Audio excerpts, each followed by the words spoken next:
no sabe que en el Distrito Federal el vender droga es castigado, es un delito. Eso sí puede ser un error vencible o un error invencible. Si el error es vencible, excluye el delito. Si el error es vencible, si el error es invencible, excluye. Si es vencible, amerita una pena atenuada, como si fuera culposo. Entonces, primero, conoce la existencia de la ley o de la norma y el alcance de la misma. El policía sabía que está prohibido privar de la vida a las personas. Eso es conocer la existencia de la ley. Y que en caso de que lo haga, se hace acreedor a una pena de prisión. Conoce el alcance de la misma. Entonces podemos afirmar, conocía la existencia de la ley y el alcance de la misma.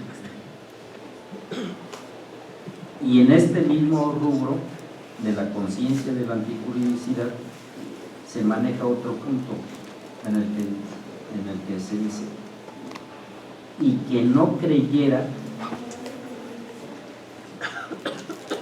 equivocadamente, otra vez el error vencible o invencible, que su conducta estaba justificada,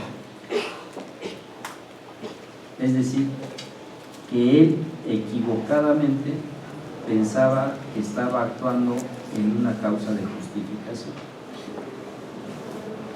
Y aquí es lo que algunos de ustedes decían, y bueno, es que él no sabía, y de acuerdo a las circunstancias no se le podía exigir que supiera. Es decir, al policía no se le podía exigir que primero constatara que la pistola no era de juguete para después disparar, porque en caso de que la pistola fuera de él, en lo que averigua, pues ya se echó otros cuantos minutos. Entonces no le exigimos. Y precisamente en este supuesto es en lo que la doctrina conoce como una defensa putativa. Una defensa, ya no le podemos decir legítima, porque no es legítima, sino que es una defensa putativa, que parece como si fuera una defensa legítima, pero en realidad no lo es. Sin embargo, todas las condiciones, todas las circunstancias que rodearon al hecho nos permiten llegar a esa afirmación. De tal manera que eso excluye el delito. Y ya no llegamos al tercer punto de la culpabilidad. ¿Cuál era el tercer punto de la culpabilidad que les mencioné? La no exigibilidad de otra conducta.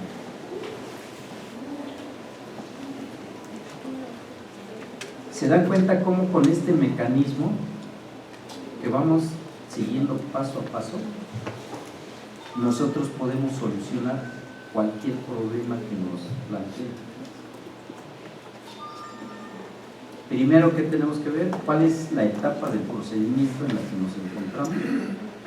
Segundo, ¿cuáles son, ya sea los datos de prueba, los medios de prueba o la prueba con la que contamos para poder hacer afirmaciones? Hecho esto, entonces podemos hacer una confrontación entre los elementos del delito. Por eso es importante conocer la teoría del delito, por una parte, y por otra parte el hecho, segmentarlo, es decir, fraccionarlo, ponerle por partes. Entonces, los segmentos fácticos con los elementos del delito los confrontamos. Si coinciden, es delito. Si no coinciden, tenemos que ver en qué parte no coinciden, y esa será la razón por la que no se acredita el delito. De tal manera que entonces nosotros al resolver un buen número de casos, vamos a desarrollar la habilidad, la destreza, para que cualquier caso que nos planteen, nosotros podamos dar una respuesta o dos respuestas. La primera, si es delito o no es delito. Y la segunda, la difícil, ¿por qué? Por esto. En el caso del teléfono, ausencia de conducta por atipicidad. Mejor dicho, conducta atípica. Dijimos que la conducta sí existe, hay movimiento y hay voluntad, pero es atípica porque no se adecuada. En el caso de la explanada de la Venustiano Carranza, no es delito porque se presenta un error invencible de prohibición indirecta. Esa es la respuesta. Error invencible de prohibición indirecta. Por un error invencible pensó que estaba actuando en defensa legítima. Y no era así.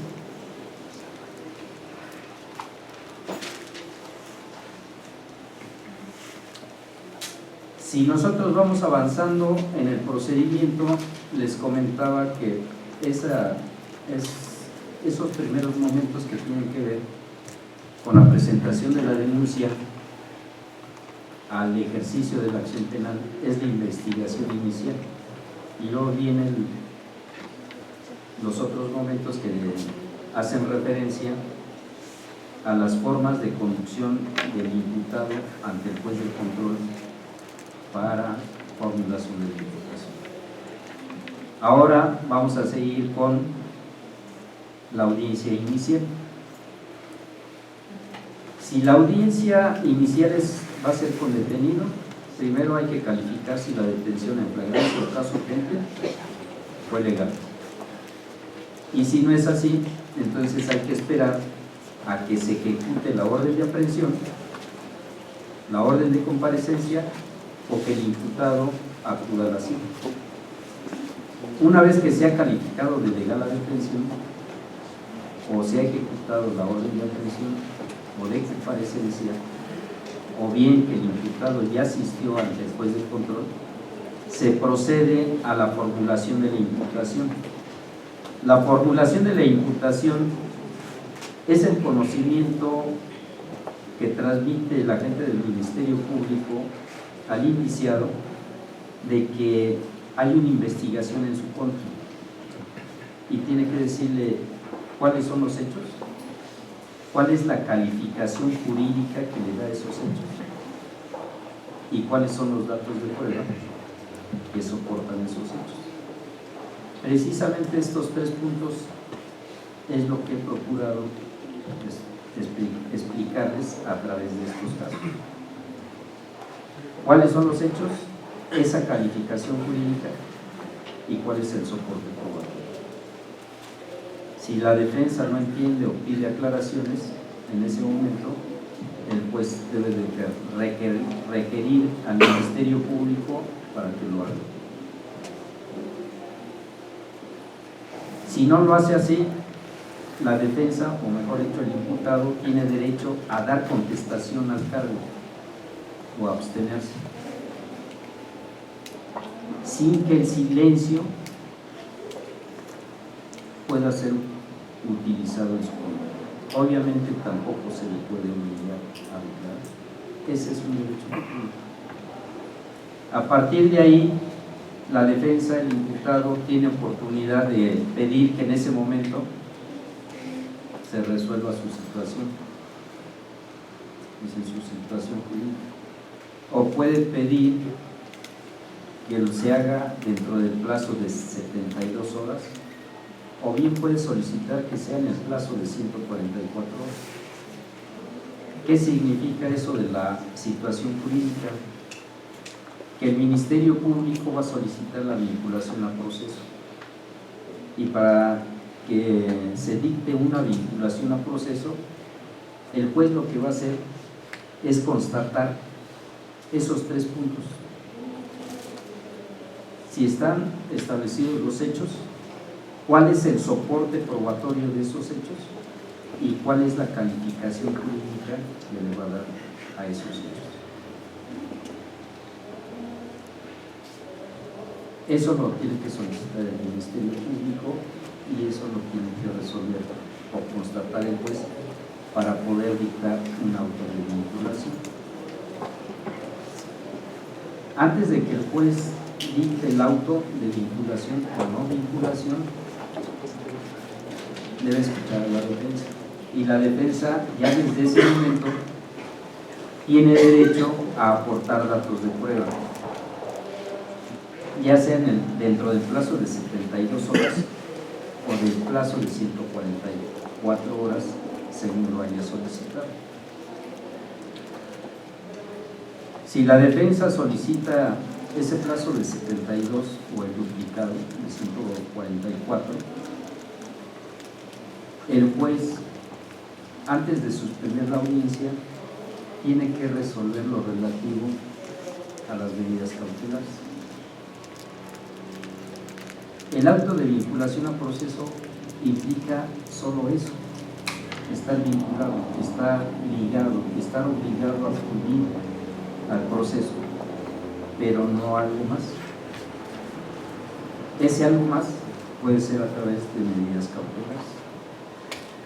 Dentro de las medidas, o la medida cautelar más intrusiva para el imputado, es la prisión preventiva. Si solicitan esa duplicación o ese plazo, antes hay que discutir lo relativo a las medidas cautelares. Si no es así, entonces las medidas cautelares se discuten después de que en su caso se haya dictado vinculación al proceso.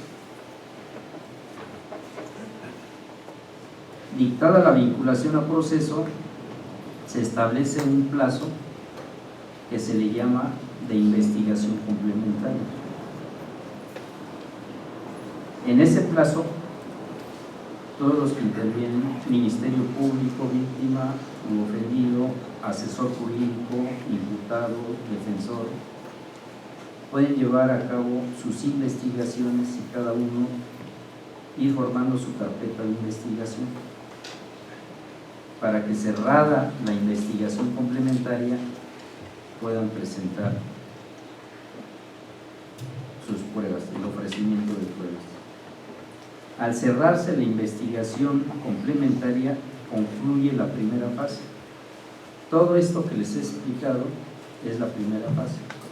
La primera fase, que es la de investigación, y que entonces podemos dividir entre investigación inicial, audiencia inicial, incluyendo las formas de conducción del imputado ante el juez de control, y la investigación complementaria. Cerrada esta investigación, el Ministerio Público cuenta con un plazo, es de 15 días para presentar acusación o para presentar no acusación, o sea, solicitar sobreseimiento o procedimiento abreviado o suspensión condicional del proceso o acuerdo reparatorio. Y ya se inicia la segunda fase, que se le llama intermedia, y esta intermedia se divide en escrita y en oral. En la escrita inicia con la presentación de la acusación por parte del Ministerio Público.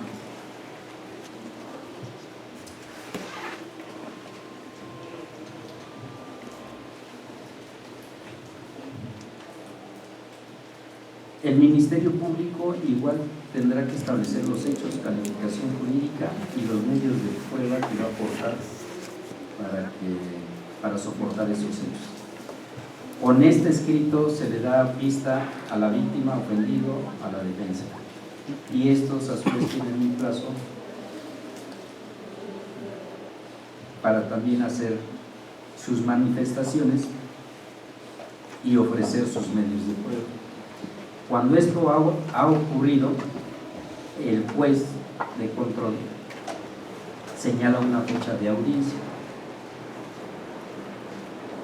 intermedia, y en esa audiencia intermedia se decide acerca de qué medios de prueba se van a admitir y se van a desahogar, y qué medios de prueba se desechan o se excluyen por ser ilícitos o por ser ilegales. Por ser ilícitos,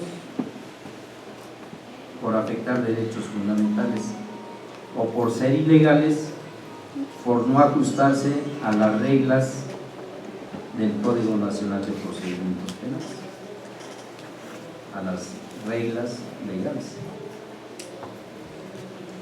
En esa audiencia, el juez, al concluir esa audiencia, debe dictar un auto de apertura a juicio,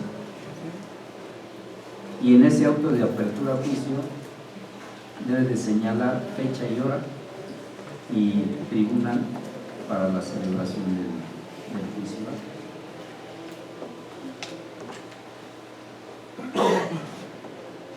Con esto concluye la etapa intermedia, y luego pasamos a la tercera fase, o a la tercera etapa del juicio oral. Y en el juicio oral inician con lectura del auto de apertura a juicio, alegatos de apertura del Ministerio Público, alegatos de apertura de la defensa, viene todo lo que se conoce como debate, que es la recepción de la prueba, y después de ello los alegatos de clausura del Ministerio Público, de la defensa, enseguida deliberación del tribunal, fallo, anuncio del sentido del fallo, y después un plazo para la comunicación de la sentencia o dictado de la sentencia. En el fallo solo se hace referencia al hecho y a la responsabilidad. Ahora, algunos son muy estrictos, ya no hay que decir responsabilidad. Forma de intervención, autoría o participación, que tiene que ver con la teoría del delito también. Y ya para el dictado de la sentencia se fija otra audiencia a efecto de que se individualice la sanción y a efecto que se determine sobre reparación del daño, decomiso, otorgamiento o no de sustitutivos. Ese es el trámite que se sigue, y en cada etapa vamos a ir viendo que tiene importancia esos tres elementos, que son hechos, pruebas y derecho. Establecer cuáles son los hechos, cuál es la calificación jurídica y cuál es el soporte probatorio. A esto se le conoce como teoría del caso, y no hay mejor forma de aprender y desarrollar esa habilidad y esa destreza que a través de asuntos reales o ficticios o ya resueltos, pero que les sirvan de entrenamiento. Nosotros, cada uno de los casos que hemos escuchado, los podemos trabajar desde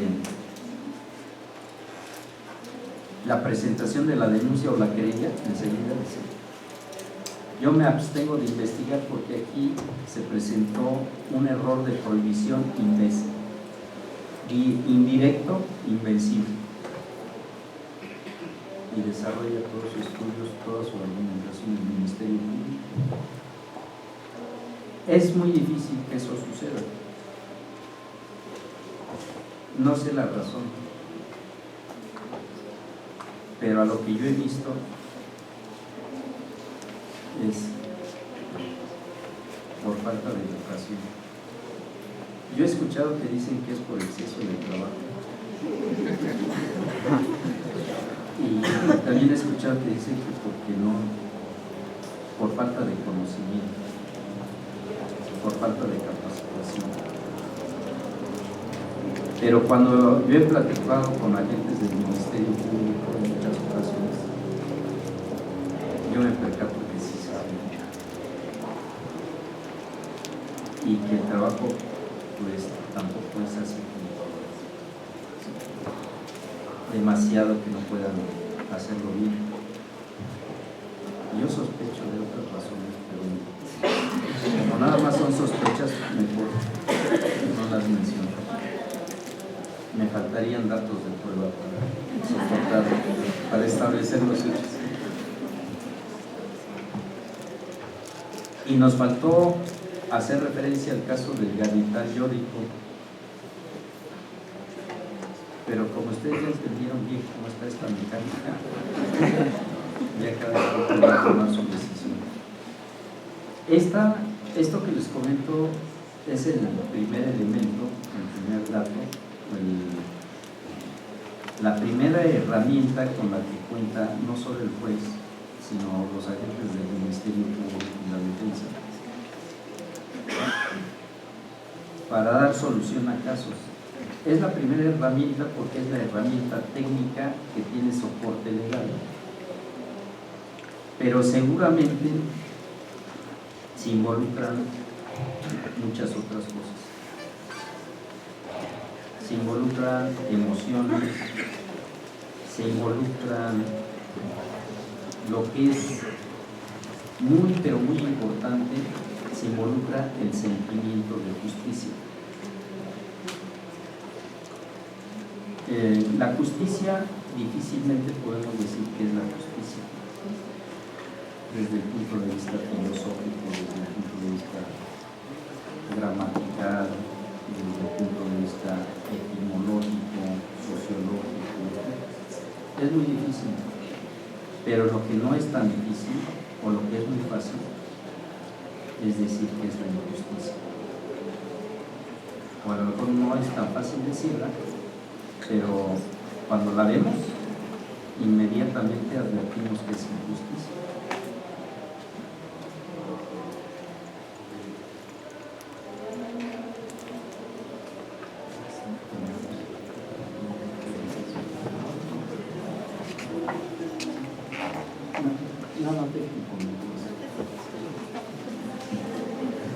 Este sentimiento de justicia, o mejor dicho, para percatarnos de las injusticias y luego remediarlas para que no sean injusticias, ahora sí que les voy a contar un cuento.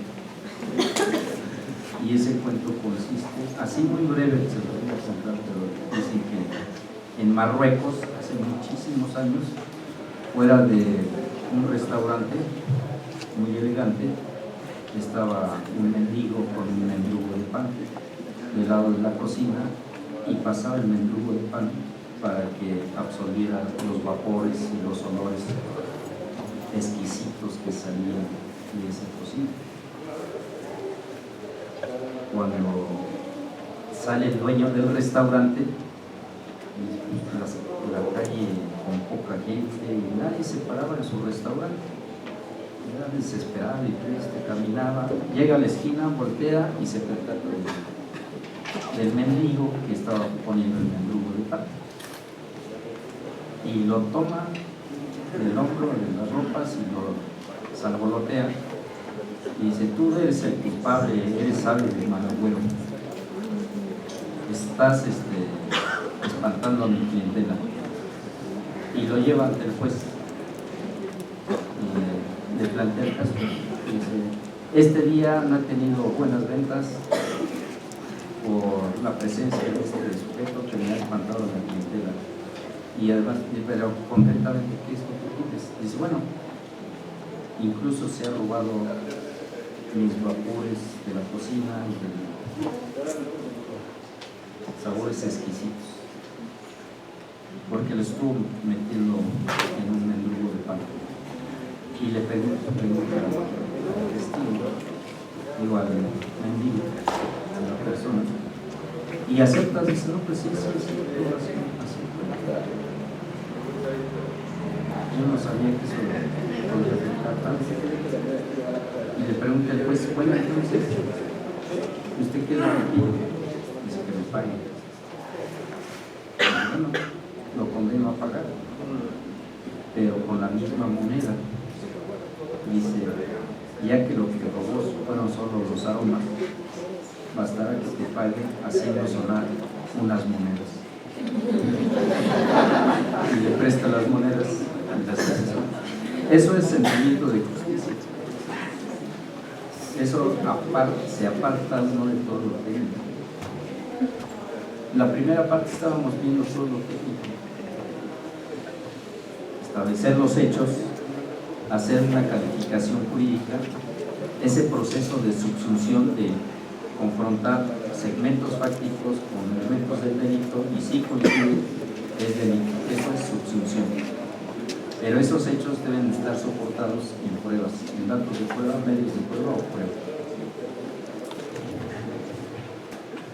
Y así hay muchos cuentos por el estilo donde, bueno, esto sucedió en Marruecos, pero hay otro punto que sucedió en Japón. Pero mejor vamos a las preguntas porque seguramente serían más interesantes. Gracias, señor juez. Aceptamos 3 preguntas, 3 comentarios, por favor. ¿Tú? ¿En qué consiste el procedimiento abreviado? ¿O en qué caso se da el procedimiento abreviado?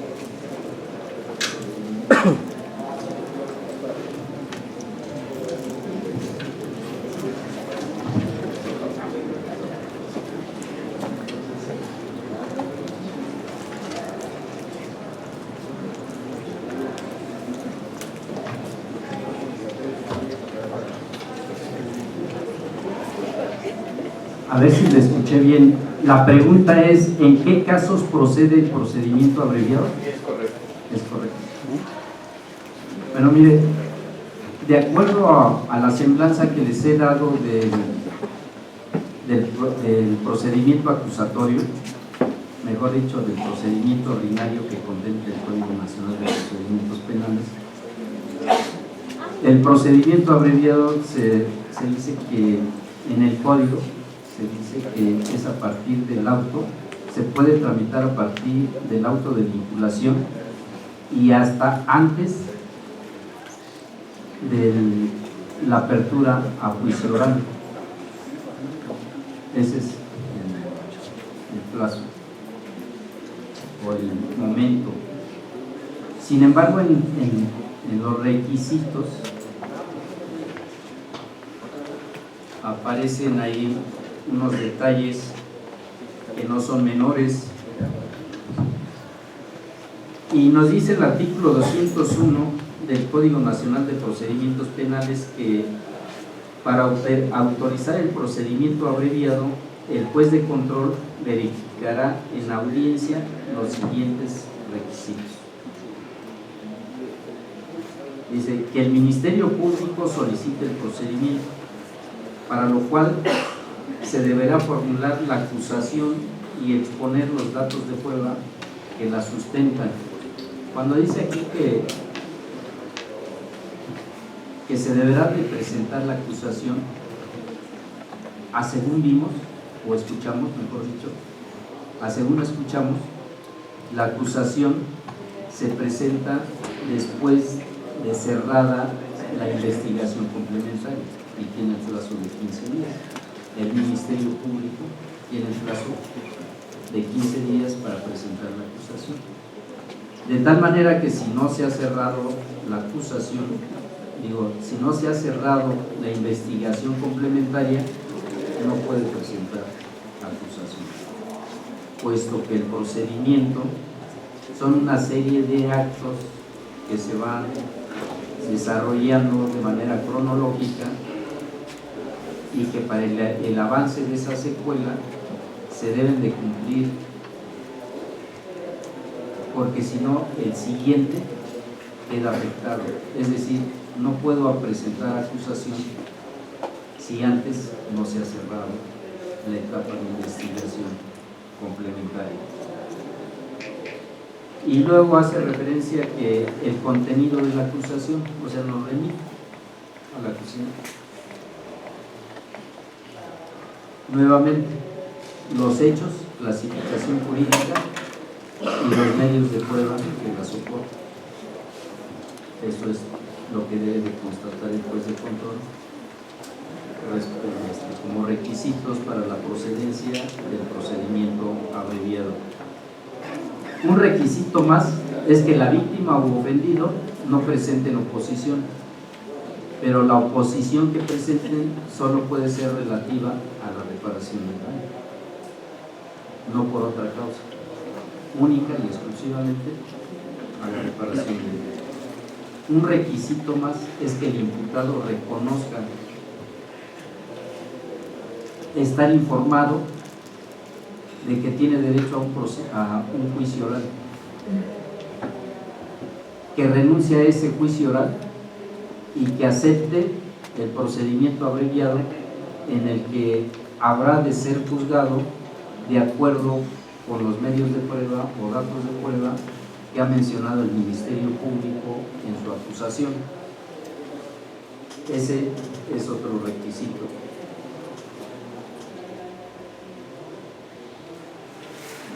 Un requisito más es que el imputado acepte su responsabilidad. Si el imputado no acepta su responsabilidad, no procede en el procedimiento abreviado.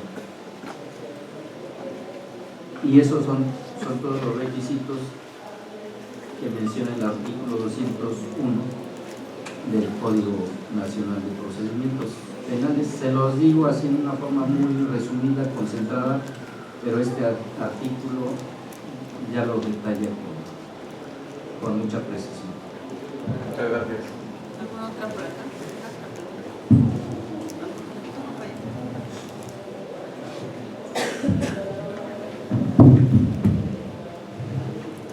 Pues sí, Roberto, usted con los datos que aporta el Ministerio Público y la defensa, ¿sus sentencias en qué sentido son? ¿De justicia o de humanidad? Bueno, nada más una precisión. Si hablamos de datos de prueba, solamente estamos refiriendo al procedimiento abreviado. Si hablamos de sentencia, normalmente una sentencia se va a dictar en el juicio oral, excepto en el abreviado, también se dicta sentencia. O hay otros procedimientos como acción penal por particulares o el procedimiento ordinario para inimputables o para personas jurídicas colectivas. Hay procedimientos especiales, ahí se dicta sentencias. En términos generales, ya sea en el abreviado con datos de prueba o en el juicio oral con pruebas, el juez, cualquier juez, está obligado primero a dictar las sentencias con apego a legalidad, con apego al establecimiento de los hechos o a los hechos que han quedado establecidos o demostrados, y haciendo ese proceso de subsunción para hacer la calificación jurídica. En relación a las pruebas que soporten esos hechos, el juez tiene un margen para hacer la valoración. Para hacer ese proceso de subsunción entre los hechos y el derecho, el margen es muy limitado, porque normalmente la ley lo señala con precisión. y en los casos que no lo señala con precisión, no cumple con principio de taxatividad, pues la jurisprudencia a estas alturas es abundante, que para todo encuentra uno jurisprudencia, hasta para palabras, para interpretar algunas palabras, ya no va a estar conmigo en el diccionario de la Real Academia. Podemos acudir a la jurisprudencia y ahí encontramos la solución, pero sobre todo porque ya estamos obligados a darle esa interpretación. Y creo que en esos casos la Corte ya se ha encargado de ser justa, de ser más justa que legalista. Le pongo un caso en el robo con una calificativa que no recuerdo explicar en qué fracción está el artículo 224, creo que es la 9. Dice, cuando el robo se cometa en contra del transeúnte, pero cuando la ley dice qué es lo que debemos entender por transeúnte, parece que en todos casos no es transeúnte, pero si no es transeúnte, entonces es en casa habitación, y si no es en casa habitación, es en lugar cerrado, y si no es en lugar cerrado, es decir, que esté donde esté, siempre hay motivos para la evaluación. Y ahí la Corte ha interpretado en el sentido de que, porque dice,